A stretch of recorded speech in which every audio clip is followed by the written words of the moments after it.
Olá, meus irmãos, Deus os abençoe, no precioso nome de nosso Senhor Jesus Cristo. É um grande privilégio para mim, quando chega a hora de nossa conversa. Hoje eu quero continuar meditando na mensagem, a restauração da árvore noiva, a respeito da promessa que Deus fez no livro de Joel, que Ele traria essa restauração para a igreja aqui no tempo do fim, no tempo da colheita. Jesus Cristo, referindo-se aos sinais de sua vinda, Ele disse que quando nós víssemos a figueira brotar, nós saberíamos que está próximo o verão. Então todos nós sabemos que esse foi o retorno de Israel à sua pátria, mas também o retorno da verdadeira igreja à fé original. Quando Noemi, o nosso exemplo está no livro de Ruth, sentiu o desejo de voltar para a sua pátria, era exatamente no tempo da colheita. Ela ouviu que Deus estava visitando o seu povo com o pão, então ela retorna do exílio para a sua pátria. Mas quando ela retorna, ela traz consigo a sua nora Ruth, um tipo perfeito da igreja gentia, também sendo chamada para o encontro de seu esposo, que no caso era Boaz. Por eleição e predestinação, Ruth passa a respigar as espigas no campo do seu remidor. Veja, um plano eleito e predestinado para a igreja do tempo do fim. Então Joel fala da restauração. E essa restauração, de acordo com a profecia, seria no primeiro mês. O primeiro mês, para o calendário judaico, para o calendário espiritual, é um mês onde se celebra ou se celebrava a Páscoa. E é exatamente a primavera nas estações lá para a Palestina. Porque a primavera fala da ressurreição, é a restauração da árvore, daquelas folhas que caíram no chão no outono, e no frio inverno a vida se juntou na raiz. Então quando o sol se aproxima, veja, ele tem uma lei consigo, uma lei do espírito de vida, e ele então chama a vida para cima, para uma restauração, para restaurar tudo aquilo que foi destruído pela morte no inverno. Então a folha começa a brotar. Sabemos então que é primavera.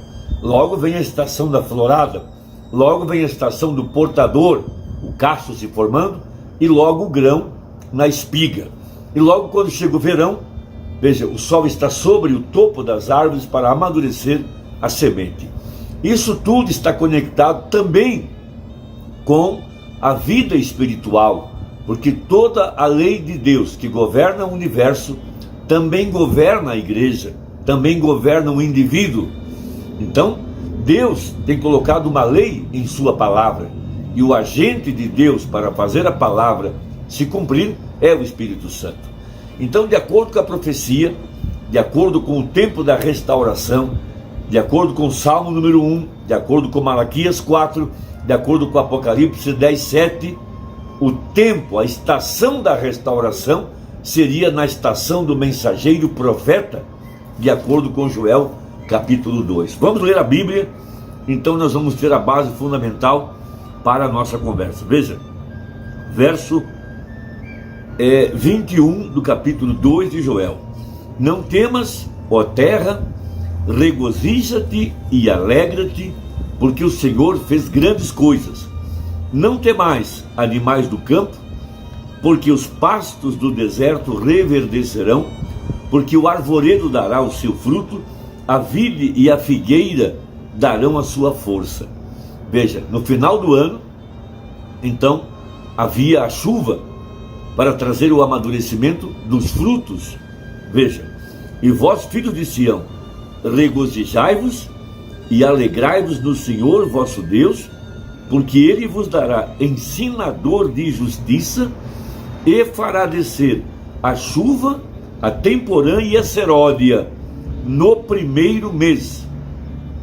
E as eiras se encherão de trigo, e os lagares transbordarão de mosto e de óleo, e restituir-vos-ei os anos que foram consumidos pelo gafanhoto, a locusta e o pulgão e a aruga, o meu grande exército que enviei contra vós, e comereis abundantemente, e ficareis satisfeitos, e louvareis o nome do Senhor vosso Deus, que procedeu para convosco maravilhosamente, e o meu povo não será mais envergonhado. Então, o primeiro mês é o mês da primavera. Na primavera há uma restauração. Então, o sol, veja, ele vem para estabelecer o seu poder. Ele vem para forçar a morte a entregar a vida. Então, a vida se abriga na raiz, lá onde está a sua origem. Então, o sol, como agente de Deus, nesse caso, força a morte a se entregar e traz a vida para fora. Veja, a polpa morreu, tudo morreu, mas na semente está a vida. Da mesma forma, as folhas da árvore caíram, mas na raiz está a vida. Então a lei do espírito de vida, de acordo com Romanos, capítulo 8, onde está escrito a lei do espírito de vida, capítulo 8, verso 1 e 2. Portanto, agora nenhuma condenação há para os que estão em Cristo Jesus, que não andam segundo a carne, mas segundo o Espírito, porque a lei do Espírito de vida em Cristo Jesus me livrou da lei do pecado e da morte. Temos que lembrar que a lei de Deus está acima da lei dos homens, e assim como na terra nós temos os tribunais de justiça para forçar para que a lei seja cumprida, veja, e trazer a pena sobre aqueles que não cumprirem a lei.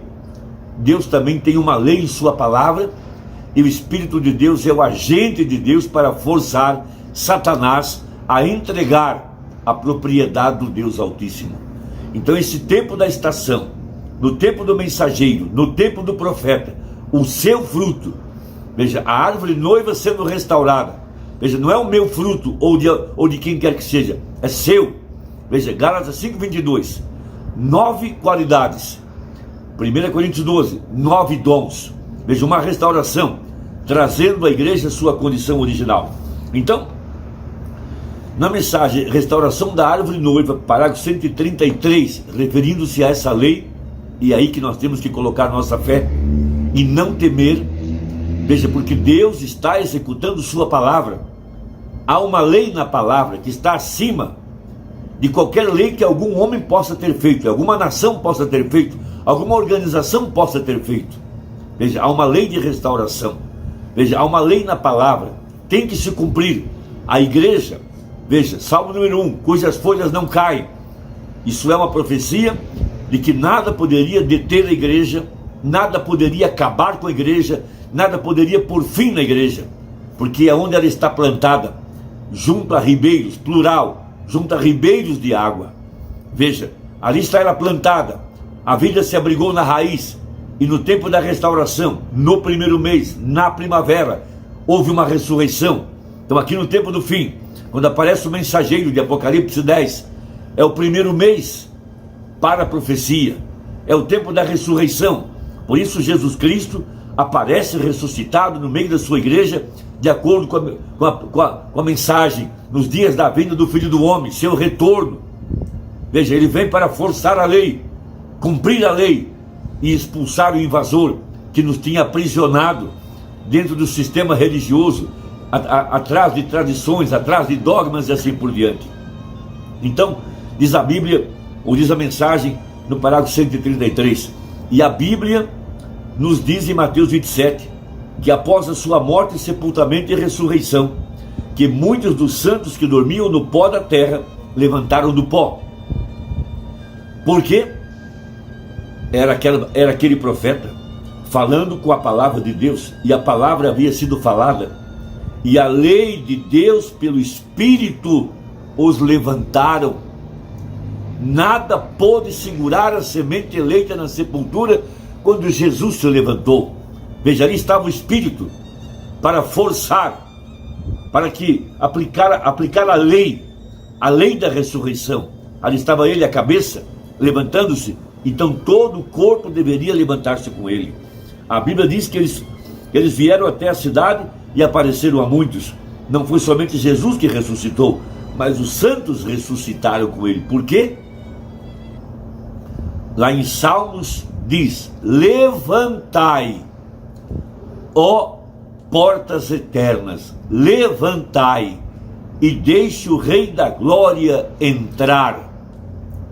Essa lei não é a lei de um homem, é a lei de Deus. E o Espírito forçou e trouxe essa lei. Nenhuma sepultura, nenhum selo romano, nenhuma religião de saduceus ou de fariseus, nenhum incrédulo, nenhum cético, nenhum demônio pôde impedir que essa lei fosse executada, porque essa é a lei de Deus.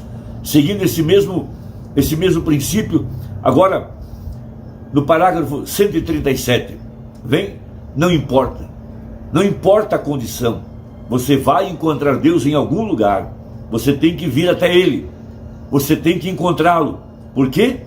Ele falou a palavra e colocou uma lei naquela palavra, e a lei é sua própria lei, a sua própria vida atrás disso.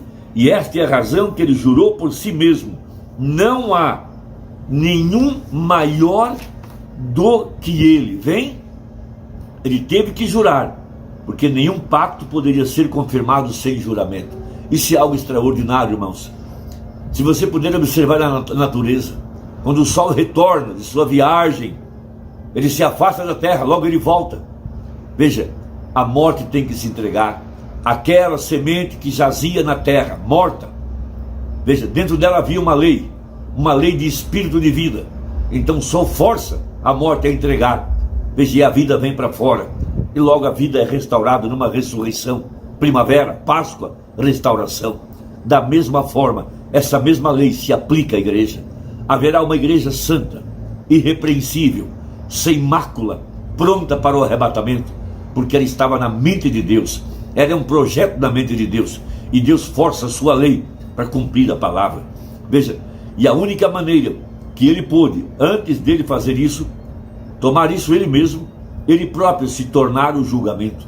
Quando Deus se tornou homem e era o julgamento, fez ele próprio o julgamento, e através de sua própria morte, sepultamento e ressurreição, ele provou que suas leis estavam certas. Ele disse: destrua esse templo e em 3 dias eu o levantarei. Eu, pronome pessoal, eu o levantarei outra vez, em 3 dias eu o trarei para cima. Veja, simplesmente destrua-o e veja o que acontece. Pois ele conhecia a lei de Deus, ele sabia o que era isto, ele sabia que isso tinha que operar de acordo com a palavra, ele sabia que a palavra de Deus havia sido falada através de um profeta, e disse: não deixarei que o meu santo veja corrupção. Isso está terminado, é uma lei, é a palavra de Deus. Então a lei de Deus tem que operar de acordo com aquela palavra. Veja, a lei da palavra de Deus, a lei de Deus está em sua palavra. Agora, se o tribunal escreve uma palavra, é tal e tal coisa, uma punição fazer tal e tal coisa, está bem. Agora, esta é a palavra do tribunal, e a lei do tribunal força a palavra do tribunal, e Deus fala algo, e aquilo é a lei, e o Espírito Santo está aqui para forçar aquela lei para o crente. Você tem que ser ordenado para fazer tal coisa, e ali está isso. Toma um crente, você tem que ter a insígnia de um crente, ou seja, nascido de novo, predestinado, eleito, batizado com o Espírito Santo, colocado em ordem no corpo de Cristo, para operar as mesmas obras que Jesus operou, porque esta é a lei de sua palavra. Irmão, Deus te abençoe, espero que ajude. Até a próxima. Deixa aí o seu comentário, me ajuda muito a ler o que você pensa. Até a próxima, se Deus quiser, em nome de Jesus, amém.